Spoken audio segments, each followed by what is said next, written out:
আজকের ক্লাসে আমরা শিখব কিভাবে স্পঞ্জ টুল ব্যবহার করতে হয়।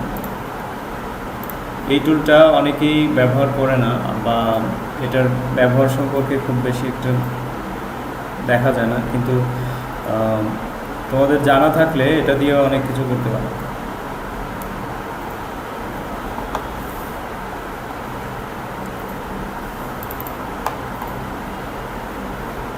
রিসোর্সের মধ্যে একটা ইমেজ আছে, এটা এই ইমেজটা ওপেন করলাম।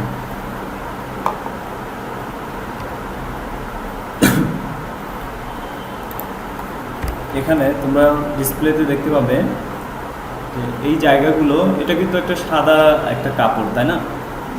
সাদা কাপড়টা কিন্তু সাদা দেখা যাচ্ছে না, অনেকটা ডিসকালার হয়ে গেছে, ময়লা পড়ে গেছে, তাই না? তো কাজটা করব হচ্ছে, প্রথম ট্রিক্স ফলো করব হলো এটাকে ক্লিয়ার করার জন্য আমরা যে দাঁত টিথ সুন্দর করার জন্য যে ট্রিক্সটা ব্যবহার করেছিলাম, ফলো করেছিলাম, সেটাই আমরা এখানে করতে পারি। ঠিক আছে? আর আরেকটা অপশন আছে এখানে, সেটা হলো এখানে একটা টুল আছে, টুলটার নাম হচ্ছে স্পঞ্জ টুল। এই টুলটা ব্যবহার করে আমরা সাদাকে আরও বেশি সাদা করতে পারি। তবে মনে রাখতে হবে এখানে এটা যেন ডিসস্যাচুরেট অপশনটা অ্যাক্টিভেট থাকে, তাইলে আমাদের এই জায়গাগুলো, যেমন এখন দেখো তোমরা লক্ষ্য করো ফ্রেশ হচ্ছে এখানে।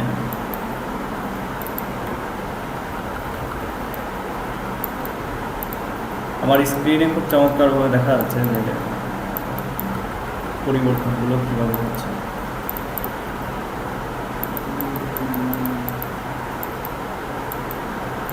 পেছনে যারা খেয়াল করছো, ক্লাস হচ্ছে তোমাদের?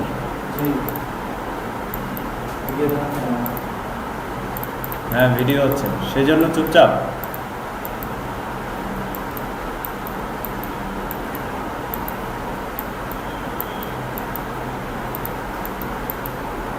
তোমরা এই পারপাসে স্পঞ্জ টুল ব্যবহার করতে পারো। তো বাইরে চলে যাওয়ার থেকে বাঁচার জন্য আগ থেকে সিলেক্ট করে নিবা। এটা তো ইজি প্রসেস, আমি আগে বলেছিলাম না অনেক ক্লাসে। বাইরে যাওয়া থেকে বাঁচতে হলে তোমাকে সিলেক্ট করে নিতে হবে।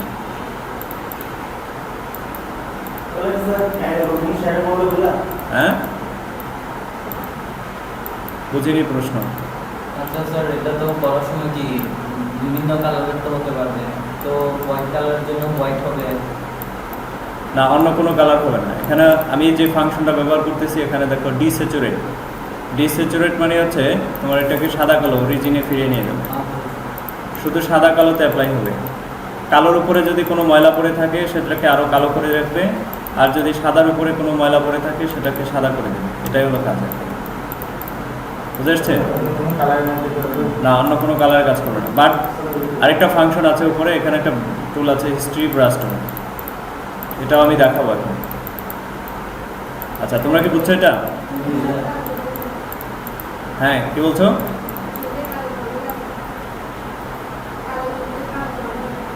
হ্যাঁ, করবে। বাট চোখকে কালো করার জন্য আমরা তো অনেক ফাংশন শিখছি, এটা কেন?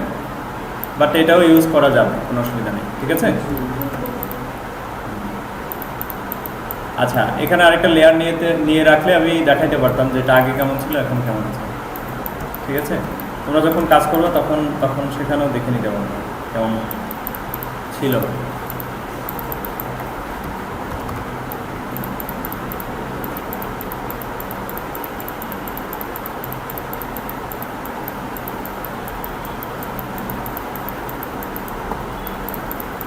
সর্বপ্রথম আমি এই কাজটা করি হচ্ছে নজরুলের পোশাক চেঞ্জ করতে গিয়ে।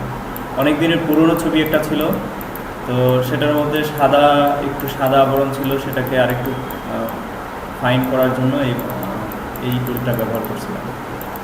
তো সেখান থেকে এই টুলটার সাথে বেশ ভালো সম্পর্ক, অনেক কাজে ব্যবহার করি।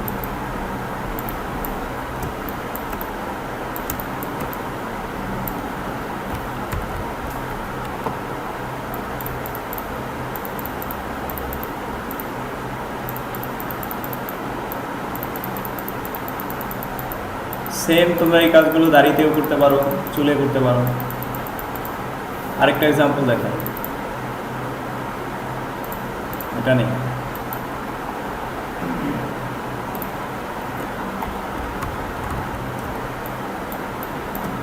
টলারেন্স একটু কমাই দেয় এখান থেকে ফলো।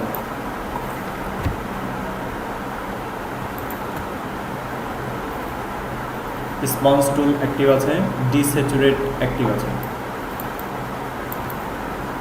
আমি টলারেন্স একটু কমে দিছি, না হয় আরও বেশি তাড়াতাড়ি হতো। তোমরা লক্ষ্য করো পরিবর্তন হচ্ছে, হচ্ছে কেমন? টুলটা অনেক কাজের না? বিশেষ করে দাদু ভাইদের অনেক কাজে আসবে না? কি কাজে আসবে?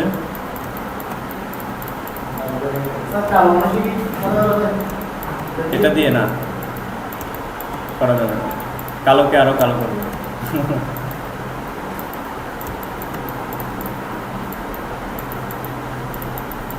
আচ্ছা, এখন হলো এটার আগের অবস্থানে যদি ফিরে নিয়ে আসতে, যেমন ধরো ভুলক্রমে তোমার এই ঠোঁটকে কালো করে ফেলছো, দেখছো? কালারের মধ্যে যদি স্পঞ্জ টুল ব্যবহার করো তাহলে সেটা ডিস্যাচুরেট করে একদম সাদা কালো করে ফেলবে, বুঝে আসছে? তো এই অবস্থায় যদি এরকম হয়ে যায়, ধরো কাজ করতে গিয়ে ভুলবশত হয়ে গেল, ব্যাকআপ অপশনটা জানা উচিত না? কীভাবে ফিরে আসবো? তো এখানে দেখো একটা টুল আছে, এটার নাম হচ্ছে হিস্ট্রি ব্রাশ টুল। এই টুলটা নিবা, এখানে দেখো চলে আসছে। অ্যাগেইন সব কিছু আগের মতো, আগে যা ছিল সেভাবে হয়ে যাবে। যে কোনো কাজ করার সময় আবার ফিরে আসার জায়গাটা তোমরা জেনে রাখবা। যেমন আমরা সিলেকশনের মধ্যে যদি আবার 19 একটু কম বেশি করতে চাই, 19-20 করতে চাই, তাহলে সেটাও কিন্তু করতে পারি না? তো যদি না করতে পারি তাহলে শিখে নিতে হবে কীভাবে এটা করতে হয়। না হয় আমাদের যদি ব্যাকআপের জায়গাটা ঠিক না থাকে তাহলে কাজ করা কঠিন হবে। চোখে অনেক সময় এই যে ভেতরের অংশগুলোতে সাদা থাকে, কিন্তু অনেক সময় হলদে টাইপের হয়ে থাকে, তো সেটাকে তোমরা এখান থেকে এই স্পঞ্জ টুল দিয়ে অনেক সুন্দর করতে পারো।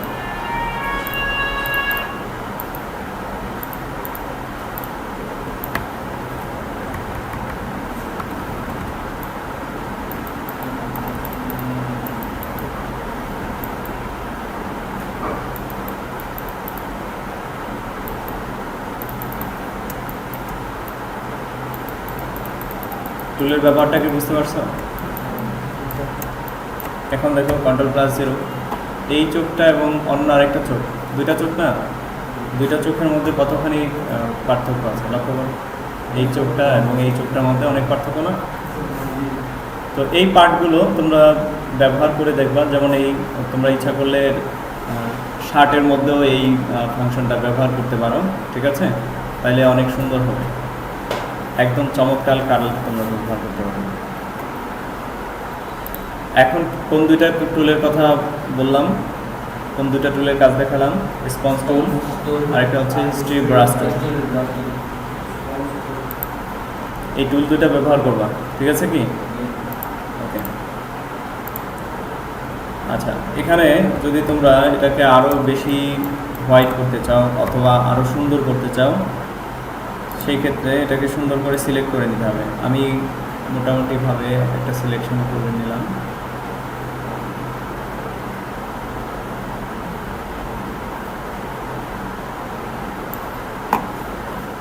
আগের প্রসেসটাই তোমরা এখানে অ্যাপ্লাই করবে।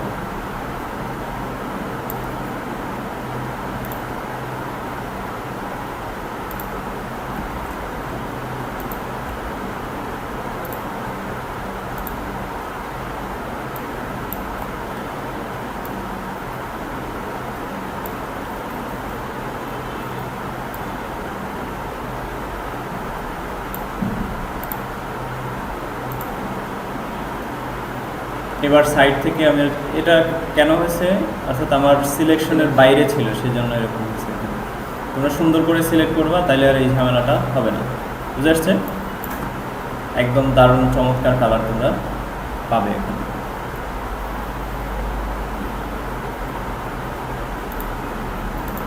ফাংশনগুলো আসলে কোনো নির্দিষ্ট একটা কাজ করার জন্য না, তোমার যেখানে খুশি সেখানে ব্যবহার করার জন্য, যেখানে প্রয়োজন সেখানে ইউজ করার জন্য ফাংশনগুলো সব ব্যবহার হয়। আমি একটা কাজে দেখাইলাম, শুধু ওই কাজের জন্যই ব্যবহার হবে, অন্য কোনো কিছু করা যাবে না, ব্যাপারটা এরকম না, বুঝে আসছে? সব কাজে ব্যবহার করবা, সব কিছুতে অ্যাপ্লাই করে দেখবা এটাকে অ্যাপ্লাই ঠিক আছে কিনা। তখন তোমাদের ফটোশপের আসল এক্সপিরিয়েন্সগুলো হবে। আচ্ছা, আজকে এই কাজটা তোমরা করবে না, তোমাদের এক্সামের প্রিপারেশনটা সুন্দর করে নিবা এবং এই ছোট্ট ক্লাসটা তোমরা প্র্যাকটিস করে নেবে।